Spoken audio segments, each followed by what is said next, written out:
Nous allons pour notre premier dossier du jour. La RDC est agressée, les appels à la communauté internationale semblent ne pas donner des résultats escomptés, situation quasi similaire avec les organisations régionales qui apporteraient le soutien. Le soutien rwandais M23 peine à être reconnu par contre et Félix Tshisekedi ne négociera pas avec les rebelles et c'est dans cette posture que le pays est de nouveau engagé dans le processus de Luanda.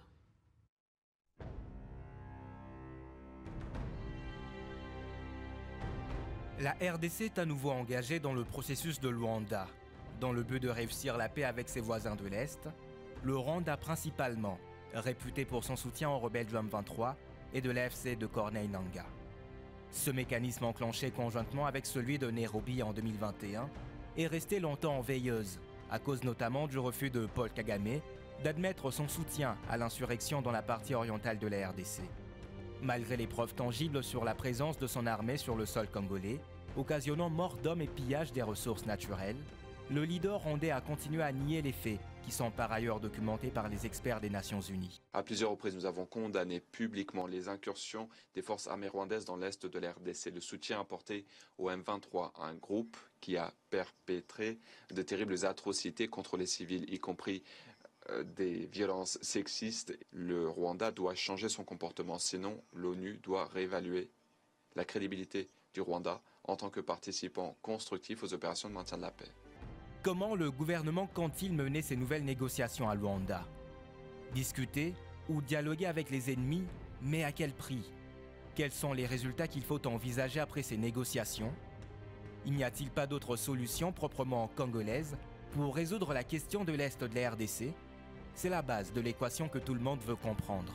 Nous notons avec regret que notre gouvernement se serait laissé piéger en acceptant le plan de neutralisation des FDLR. La question des FDLR est un alibi malencontreux du gouvernement rwandais qui en a fait son fonds de commerce pour justifier son agression accompagnée du pillage systématique des ressources naturelles et minières de notre pays. Parce que Kinshasa tient à la paix par les moyens pacifiques, le gouvernement ne veut pas baisser les bras, surtout avec les appels des États-Unis au cessez-le-feu, qui ne sont souvent observés que par la seule partie congolaise. Félix Tshisekedi qui a témoigné sa confiance au médiateur, son homologue angolais João Lourenço. Le chef de l'État espère que cette fois sera la bonne. Je remercie surtout le président João Lourenço pour son implication, surtout la dernière ici, parce que j'ai de Bruxelles participé en pilotant aussi notre délégation qui était là, qui s'est brillamment comportée, parce que je suis convaincu que là, nous sommes engagés sur la bonne voie grâce à ces partenaires et que nous aurons la solution. Au cours de sa dernière sortie médiatique dans la capitale belge en pleine convalescence, Félix Tshisekedi s'est dit favorable à des discussions sous conditions et sur des questions précises avec le Rwanda, mais jamais avec les rebelles. Au grand jamais, tant que je serai président de la République démocratique du Congo, je n'aurai en face de moi la délégation du M23 ou de l'AFC, là où je ne sais pas, pour négocier. Jamais. Ce que j'ai dit, c'est que je veux parler avec le Rwanda, pas négocier, vous avez raison, parler avec le Rwanda, pour demander à M. Kagame, criminel de son État, qu'est-ce qu'il a à voir contre mon peuple. Comme son prédécesseur Christophe Lutundula, Thérèse Kaikwamba va multiplier des navettes entre Kinshasa et Luanda pour suivre de près un processus qui n'a pas évolué depuis près de 5 ans. La chef de la diplomatie congolaise doit avoir beaucoup appris de choses sur le plan, les méthodes et les malices des agresseurs. Avec le temps, leur projet est devenu un peu plus clair. Le pays des 1000 collines et ses soutiens qui se recrutent dans les milieux occidentaux veulent balkaniser le Congo de Kimbangu. Personne cependant n'est surpris de voir leurs revendications évoluer, parce qu'ils sont butés à la consolidation de l'éveil patriotique qui habite le mental de chaque compatriote congolais, malgré qu'il y a encore quelques traîtres. Ceux qui se sont alliés à Corneille Nangaa, qui assument leur investissement dans l'entreprise de la mort, ont été condamnés à leur propre mort par des faux comme lui, le jeudi 8 août dernier à Kinshasa. Pour le prévenu Corneille Nangaa Yopelo, à la question de savoir si le prévenu est coupable des infractions de crimes de guerre, de participation à un mouvement insurrectionnel, et des trahisons mises à sa charge à la majorité de voix de ses membres, la Cour militaire de Kinshasa-Gombe répond oui. En conséquence, les condamne par défaut à la peine de mort. Si cette sentence peut décourager les associés sanguinaires et génocidaires, les Congolais souhaiteraient que le gouvernement travaille par ailleurs sur l'autodétermination de son peuple dans son ensemble. Nous allons devoir ouvrir d'autres procès publics pour que cela serve de leçon à tous ceux qui décident de trahir la République. Donc tous ceux qui sont en lien avec aussi bien le Rwanda, les pays agresseurs, avec le mouvement terroriste M23 vont devoir dans les jours qui viennent être évidemment poursuivis par la justice militaire congolaise. Ceci peut passer par la capitalisation de la montée en puissance de l'armée et l'appropriation de la cause nationale par des patriotes de toutes générations confondues. Des observateurs considèrent que cette façon de faire pourrait aider les autorités à négocier en position de force.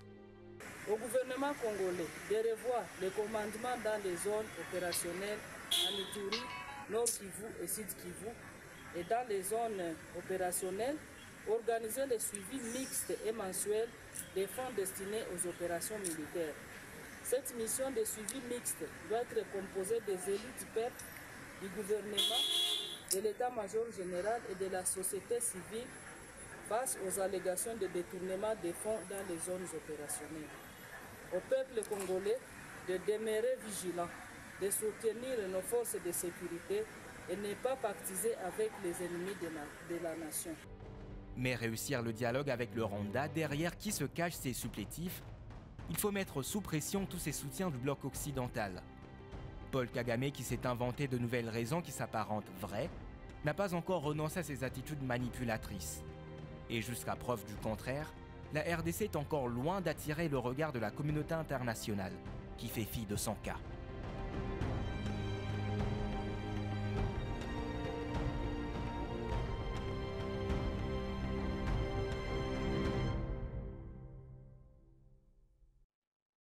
Maître Évariste Kalala, un nouvel épisode dans le processus de Luanda, mais pour quels enjeux cette fois?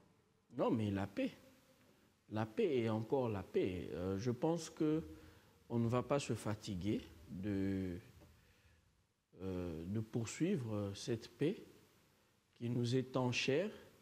Et le processus de Luanda, encore une fois, demeure une voie qu'il ne faut pas fermer parce que je ne pense pas que les armes seules suffiront à taire le grabuge, le désordre que nous subissons à l'est du pays.